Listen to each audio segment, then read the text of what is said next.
Hello everyone, कैसे हैं आप लोग। तो आज हम डिस्कस करेंगे रिसेंटली यूएस साइंटिस्ट ने अनाउंस किया है कि न्यूक्लियर फ्यूजन ब्रेक थ्रू से उन्होंने जो है एनर्जी को प्रोड्यूस करने में कामयाब हुई है। यहाँ पे तो पूरा कॉन्टेक्स्ट क्या है इसको डिटेल में डिस्कस करेंगे और यहाँ पे डिस्कस करेंगे न्यूक्लियर फ्यूजन है क्या एक्चुअली, इससे जो है एनर्जी को प्रोड्यूस कैसे किया जाता है और इसकी जो है इंपॉर्टेंस के बारे में डिस्कस करेंगे, किस तरीके से ये जो है बहुत ही इफेक्टिव है देन न्यूक्लियर फ्यूजन और इसकी इवोल्यूशन कैसे हुई, इसके चैलेंजेस कैसे हैं, इसको भी डिस्कस करेंगे। तो देखिए from science and tech point of view के हिसाब से बहुत ही इंपॉर्टेंट वीडियो होने वाली है, तो इस वीडियो का एंड तक बिल्कुल देखते रहिएगा। और इससे पहले अगर आप लोगों ने हमारे चैनल को अब तक सब्सक्राइब नहीं किया है तो इसको प्लीज सब्सक्राइब कर लीजिए ताकि आने वाले ऐसे ही वीडियोस के नोटिफिकेशन इसी तरह आपको मिलते रहे। तो चलिए आज का वीडियो शुरू करते हैं। तो रिसेंटली यूनाइटेड स्टेट्स के साइंटिस्ट ने यहाँ पे अनाउंस किया है कि थ्रू न्यूक्लियर फ्यूजन रिएक्टर उन्होंने पहली बार जो है एनर्जी को जो है अचीव किया है यहाँ पे।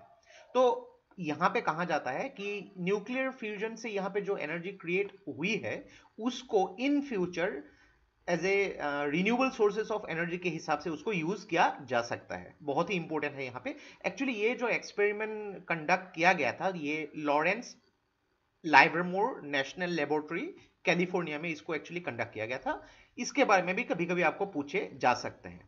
तो देखिए न्यूक्लियर फ्यूजन के बारे में हम डिस्कस करेंगे, लेकिन यहाँ पे साइंटिस्ट ने क्या किया, हाई एनर्जी लेजर बीम्स को यूज किया था ताकि बहुत ही हाई टेम्परेचर में इस इंटरनल फ्यूजन को जो है अंजाम दिया जा सके और इससे जो है एनर्जी को प्रोड्यूस किए जा सके।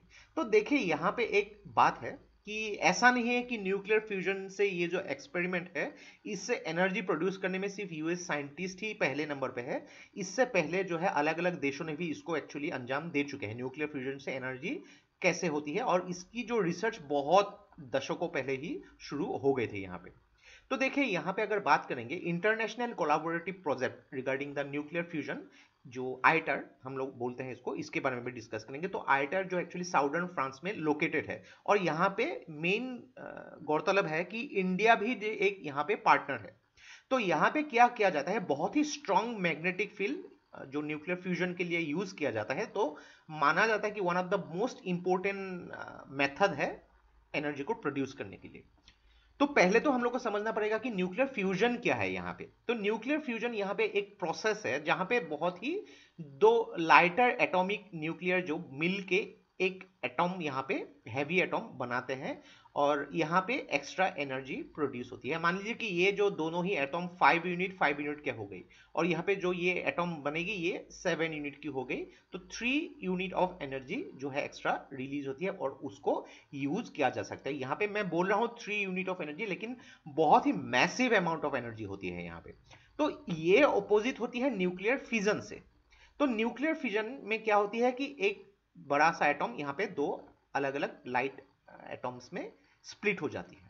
तो न्यूक्लियर फ्यूजन को एक्चुअली हॉली ग्रेल भी बोला जाता है। क्यों बोला जाता है? बिकॉज यहाँ पे कार्बन की एमिशन नहीं होती है, ग्रीन हाउस गैसेस एमिशन नहीं होती है, तो बहुत ही किफायती आप मान सकते हैं। यहाँ पे किफायती यानी कि यहाँ पे from sustainable development point of view के हिसाब से फॉर एनर्जी प्रोडक्शन। और यही न्यूक्लियर फ्यूजन जो है यहाँ पे सन या फिर अलग अलग स्टार्स में यूज होता है, जिससे कि कंटिन्यूअसली सन या फिर अलग अलग स्टार जो एनर्जी रिलीज करती रहती है फॉर बिलियंस ऑफ ईयर्स। तो यहाँ पे फ्यूजन रिएक्टर्स जो होती है यहाँ पे प्लाज्मा स्टेट में जो है यहाँ पे उसकी एनर्जी की प्रोडक्शन होती है। तो प्लाज्मा स्टेट जैसे कि आप लोग जानते हैं कि ये जो है फोर्थ स्टेट ऑफ मैटर इसको बोला जाता है। यहाँ पे बहुत ही चार्ज गैस जो है पॉजिटिव आयन या फिर फ्री मूविंग इलेक्ट्रॉन होती है। तो इसकी जो प्लाज्मा की प्रॉपर्टी जो होती है सॉलिड, लिक्विड या फिर गैसेस से काफी कुछ अलग होती है। तो इसको थोड़ा एग्जाम्पल से समझते हैं। यहाँ पे देखिए कि आइसोटोप ऑफ हाइड्रोजन और जो ट्रिशियम एंड ड्यूटेरियम, यहाँ पे इन दोनों ने मिलकर क्या किया, एक यहाँ पे एक एटॉम की निर्माण की यहाँ पे, और इससे क्या होगी, एनर्जी रिलीज हो गई। तो यही एनर्जी को जो है यूज करने की जाने की बात हो रही है थ्रू न्यूक्लियर फ्यूजन। तो यहाँ पे देखते हैं पहले कि ये जो न्यूक्लियर फ्यूजन इंपॉर्टेंट क्यों है। एक चीज देखिए, पहले बात करते हैं न्यूक्लियर फिजन, जहां एक बड़े से एटॉम से दो अलग अलग एटॉम बनते हैं यहाँ पे। तो ये जो है थोड़ी सी प्रॉब्लमेटिक है, बिकॉज यहाँ पे जो है एनर्जी तो प्रोड्यूस होगी लेकिन बहुत सारे रेडियो एक्टिव वेस्ट होगी और ये रेडियो एक्टिव वेस्ट जो बहुत ही डेंजरस है, जिसको सेफली और पोटेंशियली स्टोर करना भी बहुत प्रॉब्लमेटिक होती है, और ये वेस्ट जो है 100 ऑफ ईयर्स तक रह जाती है, जो काफी रेडियो एक्टिव प्रॉब्लम क्रिएट कर सकती है। लेकिन न्यूक्लियर फ्यूजन से बहुत ही कम रेडियो एक्टिव वेस्ट जो है प्रोड्यूस होती है, और ये बहुत ही क्विकली डिके भी हो जाती है, तो इसका एक मेजर एडवांटेज है। दूसरी बात है कि न्यूक्लियर फ्यूजन में फॉसिल फ्यूल ऑयल या गैस की जरूरत नहीं होती है यहाँ पे, और ये ग्रीन हाउस गैसेस एमिट नहीं करती है, तो बहुत ही यहाँ पे क्लीन सोर्सेस ऑफ एनर्जीज को बोला जा सकता है। न्यूक्लियर फ्यूजन एक्सपेरिमेंट में हाइड्रोजन की यूज हो सकती है अलग अलग तरीके से, और इसको जो है बहुत ही चीपली जो है सी वाटर या फिर लिथियम से एक्सट्रैक्ट किया जा सकते हैं। तो यहाँ पे फ्यूल सप्लाई जो है अगर सी वाटर या फिर लिथियम से, ये मिलियंस ऑफ ईयर्स तक इसको जो है यूज किया जा सकता है, इसमें कुछ कमी कभी भी आएगी नहीं। और एक चीज देखिए कि फ्यूजन जब एनर्जी क्रिएट करेगी, यानी कि पर किलोग्राम ऑफ फ्यूल से अगर through nuclear fusion energy create किया जाता है, तो ये न्यूक्लियर फ्यूजन से 4 गुना जो है ज्यादा एनर्जी क्रिएट करेगी, यानी कि न्यूक्लियर फ्यूजन जो है न्यूक्लियर फिजन से 4 गुना ज्यादा एनर्जी क्रिएट कर सकते हैं पर किलोग्राम ऑफ फ्यूल, और ये जो है बहुत ही ज्यादा हो सकती है rather than burning coal या फिर conventional source of energy। लेकिन देखिए यहाँ पे कुछ चैलेंजेस भी हैं।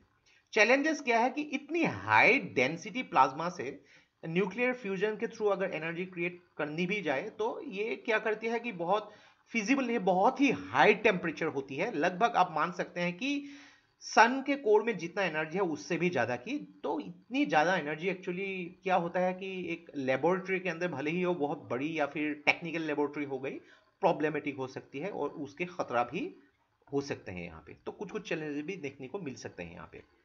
अगर बात करें regarding the evolution of nuclear fusion, तो यहाँ पे इंटरनेशनल एटॉमिक एनर्जी एजेंसी ने actually core international fusion research centre है, और यहाँ पे इंटरनेशनल एटॉमिक एनर्जी एजेंसी ने एक्चुअली न्यूक्लियर फ्यूजन जर्नल जो है 1960s, आज से कई दशकों पहले ही इसको शुरू कर दिया था, इसको लॉन्च कर दिया था, ताकि यहाँ पे न्यूक्लियर फ्यूजन को उसको एडवांस तरीके से रिसर्च करके उसके यूजेस को लाया जा सके।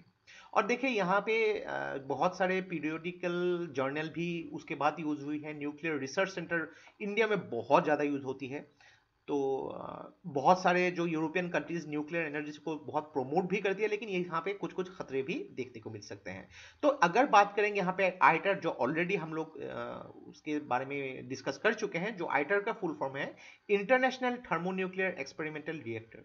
तो ये दुनिया का सबसे बड़ा इंटरनेशनल फ्यूजन फैसिलिटी है, और इसकी स्थापना हुई थी 2007 में। और याद रखिएगा कि ये आइटर जो है साउदर्न फ्रांस में लोकेटेड है, जहां पे इंडिया भी मेंबर है, और यहाँ पे ये जो बेसिकली एक टेक्नोलॉजिकल फिजिबिलिटी और साइंटिफिक प्रोसेस को डेमोन्स्ट्रेट करती है, ताकि न्यूक्लियर फ्यूजन एनर्जी को प्रोडक्शन किया जा सके। तो इसको अगर देखेंगे आप, जो कुछ इस प्रकार की होती है, ये बहुत ही बड़ी होती है, इसके अंदर जो ऐसे रिएक्शंस होती है, काफी सारे UN, China, India, Korea, Japan, अलग अलग देश जो है यहाँ पे, यूएसए, तो यहाँ पे इनके जो है मेंबर है। आइटर जो है लोकेटेड है फ्रांस में।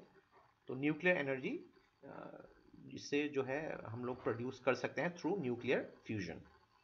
तो ये था हम लोग का complete analysis regarding the nuclear fusion breakthrough, जिससे एनर्जी प्रोडक्शन होने की बात, जो दावा जो है यूएस के साइंटिस्ट ने रिसेंटली अनाउंस किया है। तो आशा करते हैं इस वीडियो से आपको बहुत कुछ चीजें सीखने को मिला होगा, और ये वीडियो अगर आप लोग को अच्छा लगा, इसको प्लीज लाइक कीजिए, इसको सब्सक्राइब कीजिए, इसको शेयर कर दीजिए। तो आज के लिए बस इतना ही। देखते रहिए Study Rise. Take care, thank you and जय हिंद।